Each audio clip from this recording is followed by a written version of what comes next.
So today I'm here with Chuck and Pat, and I chose this couple to interview because I would see their subscribers, and I would see their posts, and I would always see them smiling and laughing, and I was like, man, this couple seems alive, and and now a lot of couples these days are basically in divorce court. So I just said, let me find out a little bit more about this couple. So here we are today. So how are you guys doing today? We're doing well, thank you. Great. Good. Now, correct me if I'm wrong, but you guys are both realtors in the beautiful city of St. Petersburg, Florida, correct? Correct. Okay. Yep. Now, right now, it's very hot here. I had to wipe my sweat, and I just jumped out of the shower and still have some, I guess, humidity or whatever you call it, coming out of me, out of my body right now. But is it humid in Florida right now? It's crazy here. Really? Like you could change like 3 times a day sometimes. Ooh. Yeah. You know that story. Yeah, I know all about that. I So, know. okay, but you guys are in Florida now, but Chuck, were you born in Florida? You were born in Florida, correct? Yes, I was born here in St. Petersburg. In fact, I've never lived anywhere else. Wow. Even though we've been all over the world, but I got to tell you, Abdul, I cannot think of any place I'd rather live than here. Really? See, I've always was under the illusion that there was no perfect place, but it seems like you found yours. Well, that's an interesting point because I kind of figure we'd be happy anywhere. I don't know. And I know we've talked about this from time to time that, we're fine no matter where we are. Yeah, you guys just bring the party no matter where you are. You could be in Dubai. You could be anywhere. You guys are going to bring the party. Oh, yeah. We'll find something fun about it. And Okay. we bring our own fun. Okay. We do. All right. That's So, true. so let's go back a few years back in your childhood, right? So the thing is, when you guys were youngins and coming up and doing things, and I want to kind of combine this together. What were your lives like? Did you guys grow up in rich homes, or was family struggling? Was it loving homes? What was that like? I grew up in a very loving home, intact family, mother and father, married over 50 years. Mm-hmm. My parents immigrated from Ireland, and my sister was born there too. My parents were born in Belfast, so they had really rough times. Okay. And my sister was actually born in my grandmother's house. Wow. So yeah, in Ireland, in Belfast. And so my parents had really rough times, and they struggled, but we never went without as kids. We grew up, I would say, middle class. We had like an above ground pool. We had a house. We had a car. I went to Catholic school. It was like $25 a year to go. My parents didn't want us going to public school, I guess. I don't know. Mm-hmm. And we went to church every Sunday, and we got like an Easter outfit. So I never felt like I did without kind of thing. Yeah. So we always had food on the table. Actually, Chuck and I grew up very similar in backgrounds. It's when we talk about our backgrounds, kind of working class. My father was chief engineer of Hotel Lexington in Manhattan. Mm-hmm. So, he would go to work. I hate to tell the story, but we lived in New York, and he would go trudging through the snow to get to the bus, and then he would take the bus to the subway. And he did that every day during his life. So he was a very, very hardworking man for his family. And he was a very great role model for all of us. And there's 4 of us. I'm the youngest of 4. So we were really raised very well, very hard workers, knowing what hard work was like. And we just were a very loving, hardworking family. And my mother was the same. She did sewing at home. She did odd jobs. But she was always there for us at home. She was very loving and very, very hardworking at home as well. And our extended family was great too. Like I had one aunt who had 8 kids. My other aunt had 7. The Catholics don't believe in birth control. So there they go. There they go, just popping about. But my aunts had those children, and my cousins just so love each other. And to this day, there's just such a love between them that you can't even describe. It's just so wonderful. And it's such a wonderful family, and whenever we would get together, it would be all fun times for the kids. The parents would be off in one room, most likely drinking. The Irish. Irish and Jameson or whatever they're drinking. And, the kids would be off playing and carrying on. And but those days, parents didn't watch out for electrical outlets and, things like parents go crazy now for, like, they don't watch out for stuff like that then. And we all survived, and so it was just a very fun time to grow up. It truly was. I went, camping with my parents. We had like a pop-up camper. And so whenever I reminisce about growing up in my household, it really is fun times. So I really have no regrets about my childhood, and it was just really loving. So, and Chuck and I have very similar experiences, but I'll let him tell you his. Yes. I want to get to Chuck, but I want to ask you one question real quick, Pat. Were you one of those families that all the time when you wanted to have some fun or recreation, you guys just went camping? We went camping, and then one thing that happened was my mom saved money out of money that I guess my dad just turned over his paycheck to her, and then she gave him, I guess, quote unquote, an allowance. I don't know how they worked that out, but it's kind of a weird situation. But one thing that she did with that money, which she set money aside, and my dad really wanted a boat, not a big boat. I don't know, like a 18-foot or 15-foot, whatever it was. And one thing that my mom did was, my dad was a smoker at one point. I don't really recall him smoking at all, because I guess he quit when I was pretty young. And one thing she did was she saved enough money for him to buy a boat. Oh, wow. Only if he quit smoking. And he did. So that was pretty cool that my mom did that. And that was kind of, so besides the camping, we went boating too. Interesting. So, okay. Yeah. Well, Chuck, so let's start with you. How was everything when you grew up? Well, our families are remarkably similar. Blue collar background. In fact, my dad did the same sort of work that her dad did. Oh, wow. And really the only big differences are that my family was rather small, and having kind of a German background, a lot more reserved. A very loving family nonetheless, but we don't have parties and things, in my family. But the big difference is that my dad was disabled at a fairly early age, in his mid-40s. And that kind of changed the dynamics a little bit, because he was a real hands-on kind of guy. He built more than half of the square feet in their house himself. And by himself, I mean by himself, on two bare hands. Wow. So what kind of disability? He injured his back. It was just kind of a freak accident, slip and fall kind of thing at work. And one of those kind of things, ordinarily you just get right back up and think nothing of it, but fell just wrong. And of course, this was back in the early 70s. They didn't really know as much about medical science back then. Yeah. And that left him mostly disabled. Wow. Wheelchair type thing? He could walk, but only for a very short distance. So he could walk around the house a bit. Yeah. But if he had to go out, he had to get in a wheelchair. Okay. So it's really unfortunate. So, being that my channel and everything is about passion, I'm going to ask you guys a question. With both your moms and dad, did you notice anything that they were great at? Like if you say, hey, that was their purpose, that's their gift, that's something that I can see them doing for the rest of their lives, and I see them love, they smile when they're doing it. Did anything stick out? Go first. Sure.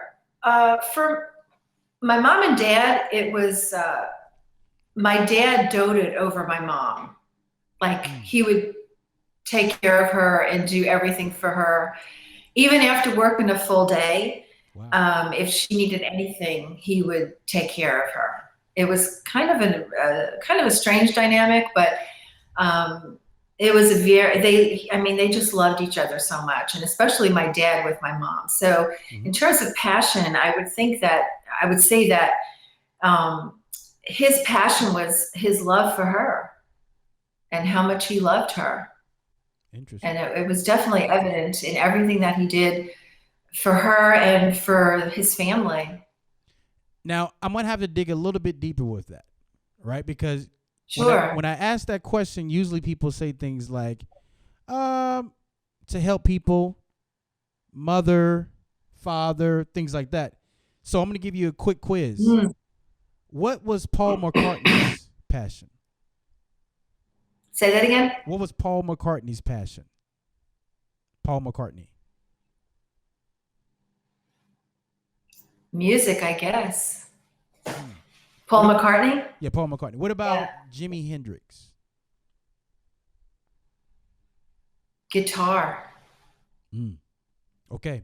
So your dad?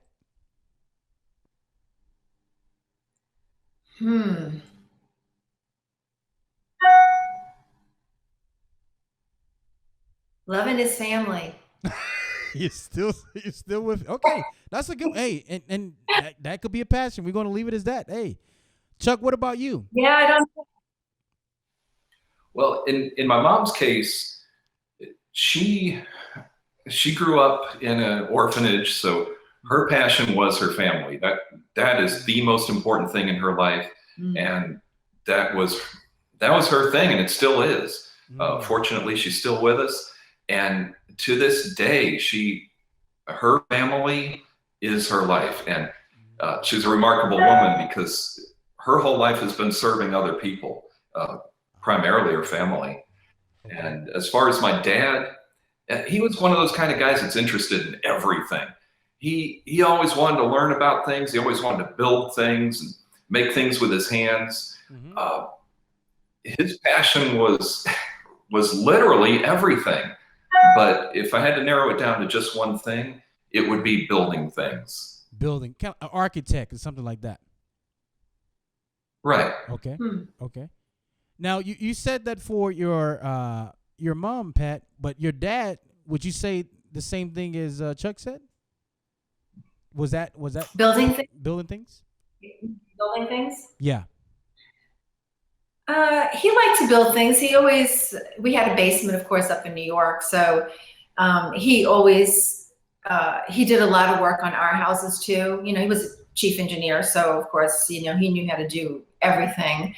Any houses that we ever had, he also would be able to do any construction in the house and fix anything. So he would be able to also do things that, you know, somebody else may not be able to do. So yeah, I would say he was a very good, you know, contractor or construction person. And he also liked to fix things and make things right in a house, you know, make things more easily obtainable, or, you know, make things easy for my mother, you know, make sure that life was easier for her in the kitchen or around the house. And your dad did the same thing for your mom, you know. Absolutely. That is so cool. So he always wanted to make sure his wife was okay. Yes. Both of your fathers. Okay. So you said houses though, Pat. Did you guys have multiple houses as time went on in your life? Well, we moved quite a bit, only because I'm not really sure why. I guess I was born in Coney Island, and then we just kind of moved from place to place. Moved to Queens, and then we moved to Elmont, New York, and then we moved to New Hyde Park. So every place we just kind of moved to a different location, you know, so to a nicer home, I guess you'd say. Oh, moving up as money became better, then the houses became better. Like the houses became better. Like when we owned a house in Elmont, which is in Queens, New York, that was with a renter upstairs. Okay. and I guess they wanted to get that out of that situation. So the next house that we bought was like a single family home. This was a single family home too, but they had a renter upstairs. And then the next house was just a total single family home, a Cape Cod type home with no renter or anything like that. So, Okay. Now, yeah. both of you guys are in real estate now. How did that come? What was your first? I won't say your first job, but did both of you guys graduate from universities? I did. I actually, I'm telling my age here, but I graduated in high school in '76. Oh, you didn't have to say the year. Okay. Yeah. I don't care. And so it's my 40th reunion this year. Ooh. And so I didn't go straight to college. One thing in my family, I believe, the only one out of the four of us that has a college education. For some reason in my family, college was not discussed, which was kind of a weird situation. Even though we were blue collar, and normally in blue collar situations, at least in looking at other families, Yeah. when you're in blue collar situations, college is like really a main thing because they don't want you to remain blue collar, Yeah. But for some reason in my family, college was never discussed. So Interesting. when I met my ex-husband, I met him when I was 16 and going on 17. And so he was Italian. And that was like, they also, like his grandmother was an immigrant. And so that was like a really main thing was school. So when I met him, then school started to be kind of integrated into my life a little more. Yeah. And so then I started going back to school. And it took me a long time because I worked full time. And actually the job I had, which I was a social worker in Elmhurst, New York, you had to have a degree for that job. Yep. So basically, I had friends there and they told me, oh, don't worry, they're never going to check that you have a degree, and they never did. And I worked there from 1981 to 1991 and didn't have my degree. I was still going to school. Wow.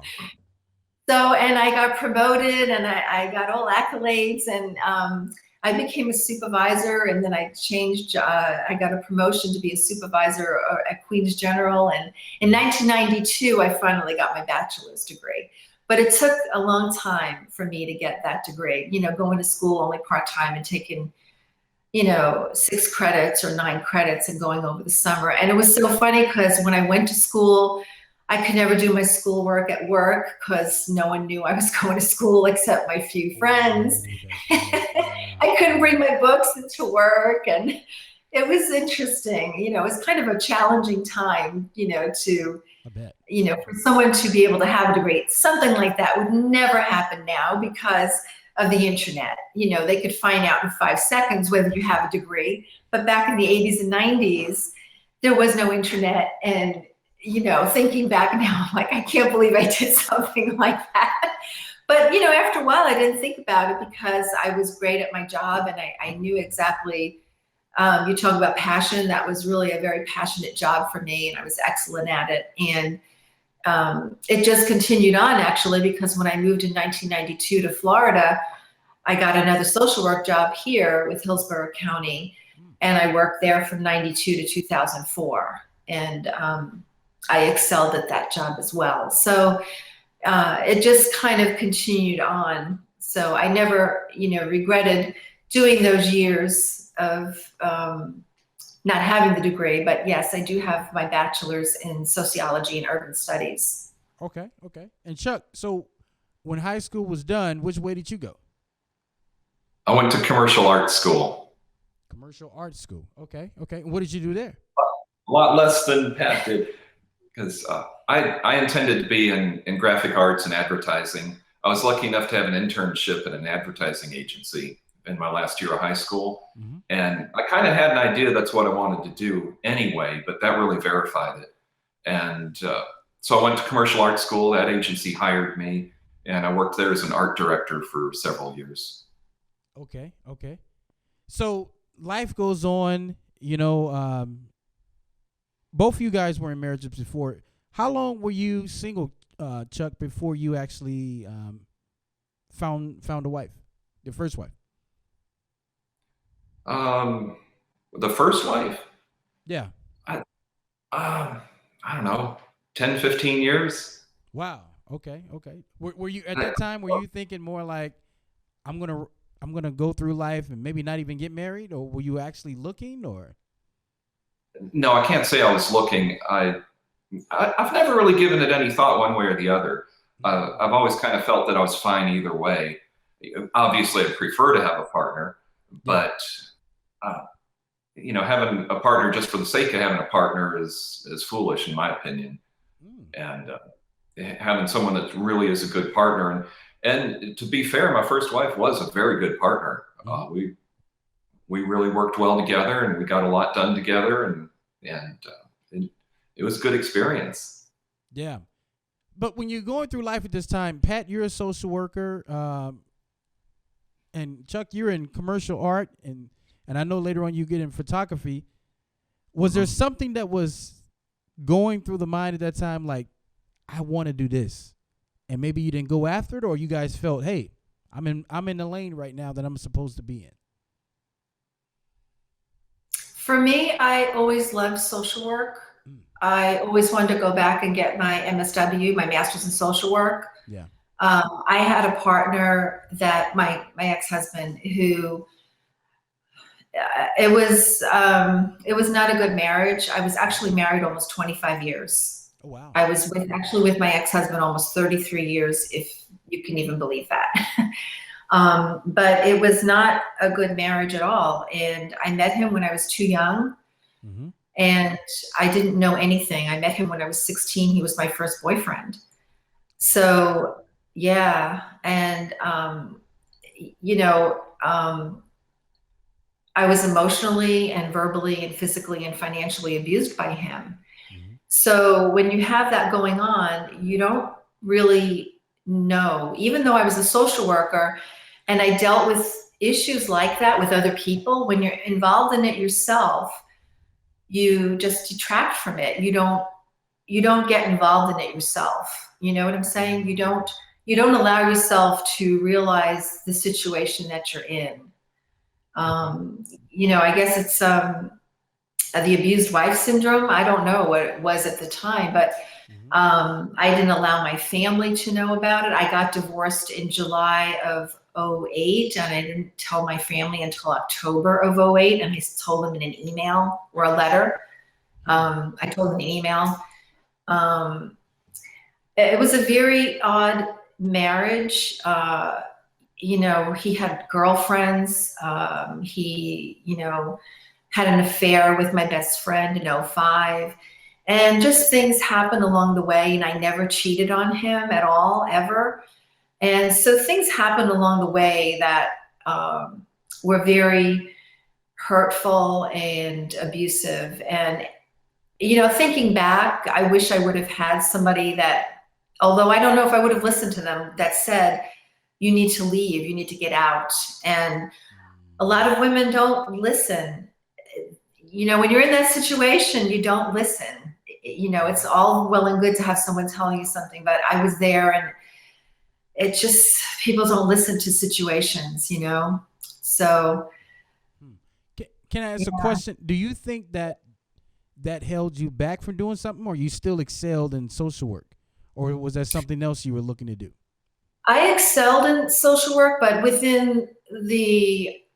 only within the realm of Hillsborough County. Got it. But I did want to go for my MSW, and I never did that, And back in 2004, the reason I would have still stayed working there, he needed me to work in his business. Mm-hmm. And that was a big mistake. I definitely did not want to work in his business with him. It was horrible being around him all the time. It was like being a babysitter. Then I didn't have any escape at all. When I worked, as a social worker, at least I had my own life and my own purpose. Yes. And my own passion. But when I was with him all the time, I didn't have an escape mechanism at all. Yeah. So when you say, did you miss out on something, was it something that I didn't do? Yeah, just continuing even to be a social worker was something that was my passion, and I didn't get to do that. So that was something that was really, a turning point for me, and it was terrible, and of course our marriage just even disintegrated more at that point. Yeah. So yeah, it was bad. So, but Chuck, with you, everything was going great. Good team, everything was moving in the right direction. But it came to a halt. Yes. Is it just you guys outgrew each other kind of thing, or is just two different directions? And I'm trying to think how to say it without criticizing my former wife, but Yeah. we were young and dumb, and as we started growing up together, we had different goals, and she found that pursuing her goal was better suited with somebody else than it would have been with me. And it's hard to say something like that without sounding critical, because it really wouldn't be fair to criticize, because she had her own path to follow, and I just didn't want to do it. Interesting. So, Pat, when you got out of that situation, and now you're not doing it anymore, you're out of it, and life is going on. Do you feel yourself coming out like you're like the caterpillar that's now becoming a butterfly? I mean, what's the deal after that? My family. The one thing is, I was very cautious always around my family. I was very protective of my ex-husband. I couldn't be myself anytime, for the last 30 years. I couldn't be myself, around my family. I couldn't be who I was ever since I was 16. So I'm just me now, for the last, 10 years. And it's just, my family says, oh my God, we're so happy to have you back. You are who you are. And they were so happy to have me back. And then they were so happy to meet Chuck, because they're just so happy that I've met someone who can bring me such joy and love, but I can make my own joy and love too, Yes. I don't need Chuck, I can stand on my own 2 feet, but I want Chuck, Yeah. So it's a nice feeling to be in that situation, and my family is just so ecstatic for me. They're just so happy, and I'm so happy. It's just amazing to find this kind of love, and I regret not finding it a long time ago, but everything happens, I guess, for a reason. I was just going to ask, so do you guys do believe that even though you went through your situations, sometimes were good, sometimes were bad, but you had to go through that in order to be the amazing people that you are today? Yes. Yes, I do. Yeah. So do you plan on, Pat, going back and getting your master's? I don't, because I love real estate, and I've been actually doing real estate since 1984. Okay. I know it's weird, but I didn't get my license till 2006, so I've had my license for 10 years. And what I mean by doing real estate is I was doing home restoration since then. Yes. Yeah, so buy properties, fix them up really beautifully, and then sell them. And I did that with my ex-husband, and as we talked the last time, Yeah. Well, before we get into that, I want to talk about where you and Pat met, because Pat was teaching a class. I'm sorry, not Pat. I'm sorry, Chuck. I'm mixing the names up here. Chuck was teaching a class, and you actually met in class. He was an instructor. Chuck, what class were you teaching when Pat came in through those doors? The first class was Photoshop class. Because even though I'm not a commercial photographer anymore, I still stay active in it with the professional organizations, and I still teach one night a week. So the first class was Photoshop, and I believe the second one was studio lighting. Because I still love photography. Okay. So when and you were single at this time, correct? Both you guys were Yes. single. So Yeah. when she walked through the doors, was it like violins playing and the music and the light came in? You said, "That's the wife," or No. you just a student? Well, we had actually met prior to that, about 6 months prior, or maybe a few months prior, in a cemetery. We had met at a photography. Well, you explain what it is. Well, it's this photography meetup thing that happens every year on Halloween night at the local oldest cemetery in town. Mm-hmm. And models come out dressed up in scary costumes, and we do photos in the cemetery, and it's fun. It's a nice Halloween thing to do. Sounds like and we were each in different photo clubs, and I spotted her. I liked her because she was tall and had blonde hair. Mm-hmm. So she was clearly not interested in talking to me. So so that's fair enough. And you know that because you tried to say hello? Yeah, I mean, she was polite and everything. Don't get me wrong, but over not right then, but over the following weeks, I tried to get a date, and she seemed pretty disinterested in that. So I just figured, okay, well, it doesn't hurt to ask, Yeah. and just kind of went on. And then when we crossed paths a few more times, that's where we started, getting to find out who each of us was. And but it wasn't, and it's kind of unromantic, but it wasn't just this sudden lightning bolt. I saw her walk in the classroom, and it's just, that's my wife. Yeah. That came about because, we both made a decision to love each other. And it was a conscious decision based on our character. Okay. Okay.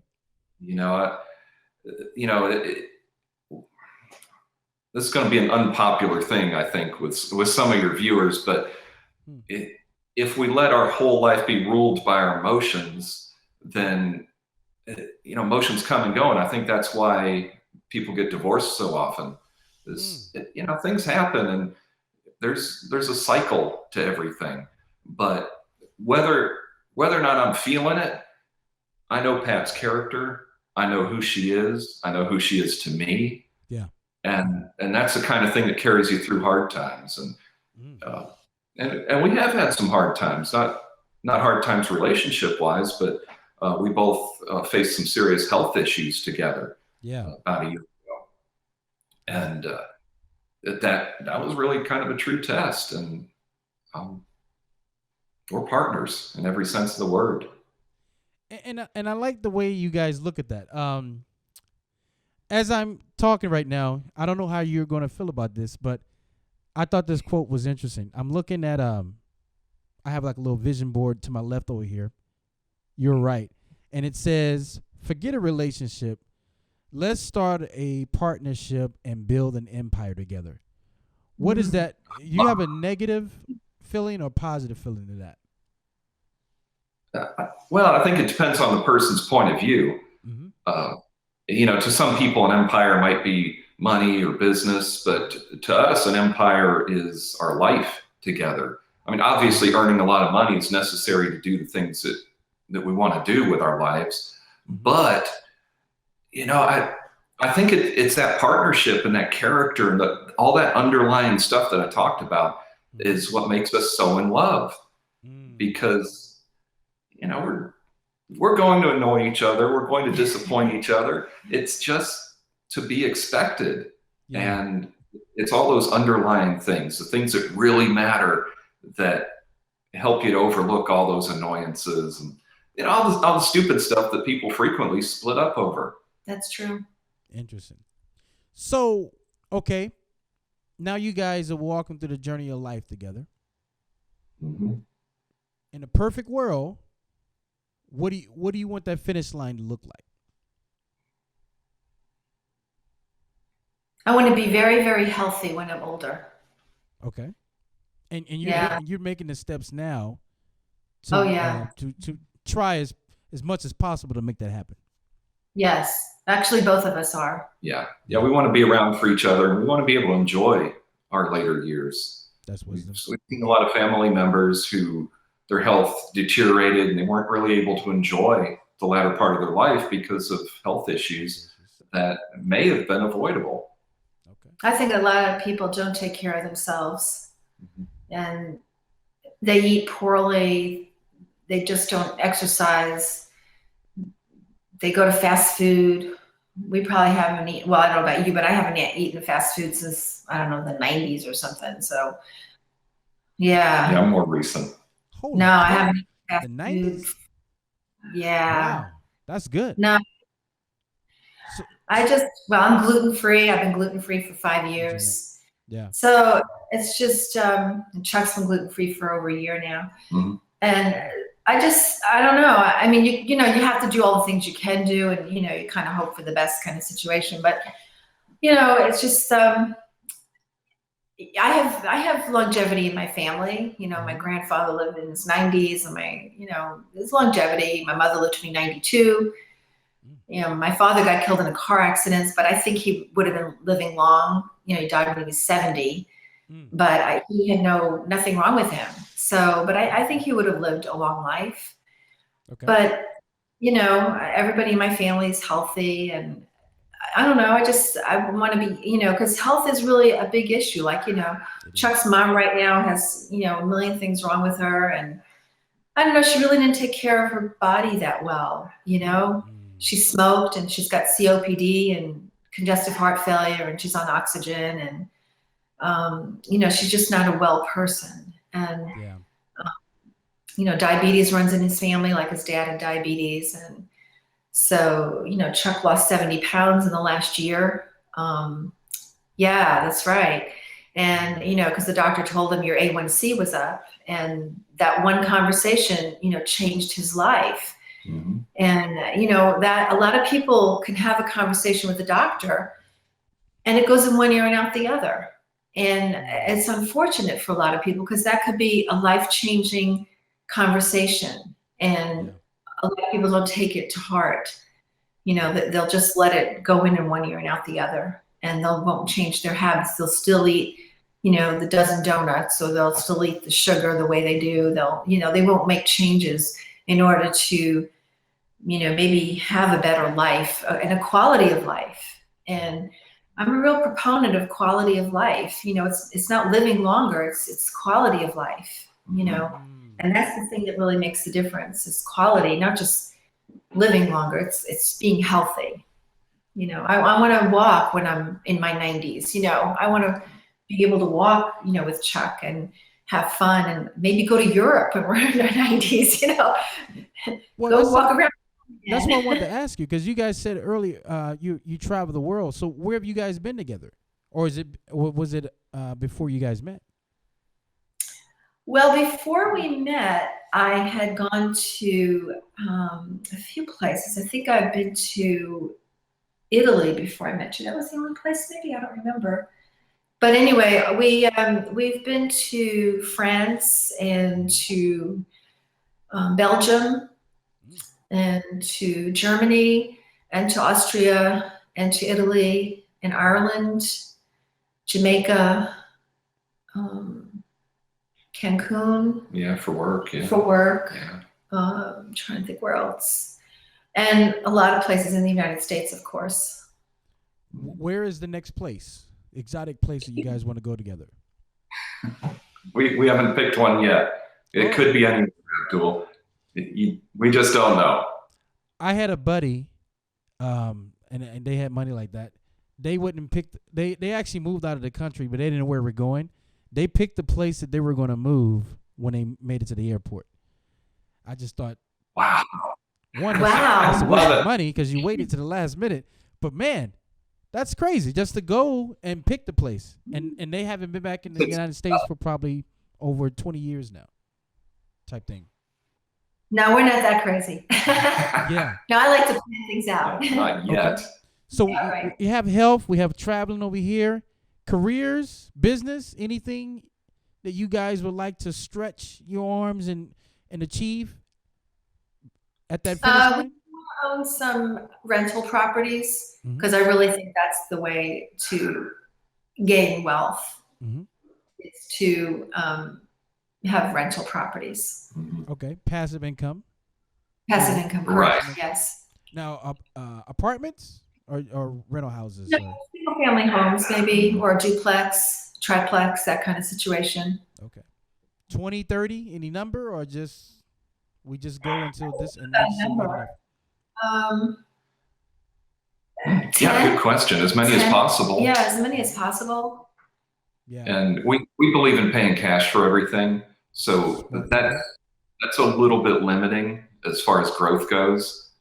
But, acquiring money isn't really our main goal.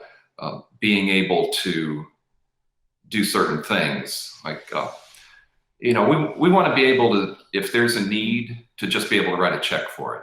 Yes. Like, for example, the church that we meet in, we meet in a rented facility. And I just think it would be really cool to be able to just write a check for a building and just be able to say, here you go, problem solved. Yeah. And that's kind of what we're shooting for, is to be able to just be able to solve problems and other people's problems, because we don't really have any. We've got what we need, and life is good. We don't have any problems at all. Okay. So I'm going to ask you a question. This is going to be the wrap-up question, final question. In your opinion, both of you guys' opinion, what is the key to a happy life? Being on the same page. Yeah. And communication. Yeah, since we spend all our time together, having a harmonious partnership between us is really the key for us. And really for us, it was settling the issue of final authority in the very beginning, because it's been my observation that most arguments are over who's the authority on whatever the issue is. So in our case, I'm right, he's right. Right. That's how it always is, Pat. He thinks he's right. I think I'm right. So it would be a constant battle between couples. Oh yeah, because we're both smart.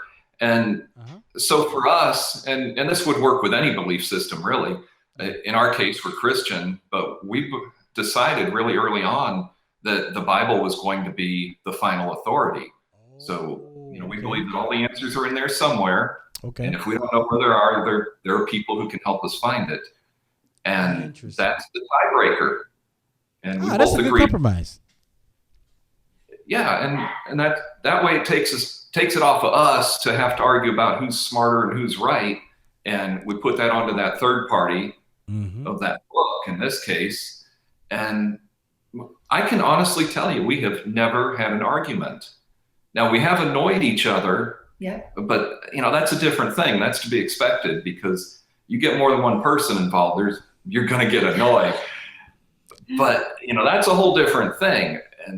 But we've never really had an honest disagreement that we had duke it out over. And no, it doesn't happen if you're both on the same page. But when you guys do know each other, do you just get in the car and just drive and say, hey, I'm going to go get some Starbucks? Or do you take a walk? Or do you have a cooling down period? No, we don't let it get to that point where you need to cool down. We've never gotten to that point. And this one's hard for me, is that if Pat does something that really annoys me, it's my responsibility to let her know, because, well, first of all, I trust Pat that she's not doing it deliberately to annoy me. Okay. Generally speaking, she's doing it in a helping, kind of a helping spirit, but, my pride doesn't see it that way. We had an issue recently where, my pride told me that, well, she's trying to diminish my role as a man, and you get all those thoughts in your head, but she was really just trying to help. So I told her, hey, this really bothered me, and here's why. And she understands the whole pride issue and the whole, males and females think slightly differently. So, I trust her that she's not trying to insult me, and if she knows something's a trigger for me, she'll try to do it less. And I do the same thing for her, because it turns out I do annoying things too, Abdul. No. It's crazy, but it happens. What are you gonna do? Well, I would like to thank you guys for taking time out to do this interview, because it basically came to me as like, I was reaching out to all these heavyweights and guys who are well known, and I said, you know what? I'm forgetting about real people who are going through things in life, because all of us are trying in some type of form, trying to find our passion, trying to just figure things out and live great lives, right? So that doesn't exclude anybody. So I want to talk to anyone I can talk to that at least is trying to do something. So thank you guys for doing this. And it definitely seems like you guys are definitely walking toward your passion and your purpose in life, and that's a good thing. We are. Yeah. Thank you for having us. Thanks for having us. Yeah, it's a real honor. No problem. Thank you guys. So just sit tight. We'll talk after. I'm going to end the interview. So thank you guys for showing up and listening to this. And remember that you were put on this planet for a reason, and you need to spend every day, if you haven't found out the reason, to figure it out and move in that direction and do that. So with that said, guys, thanks again, and I will see you at the next interview. Take care.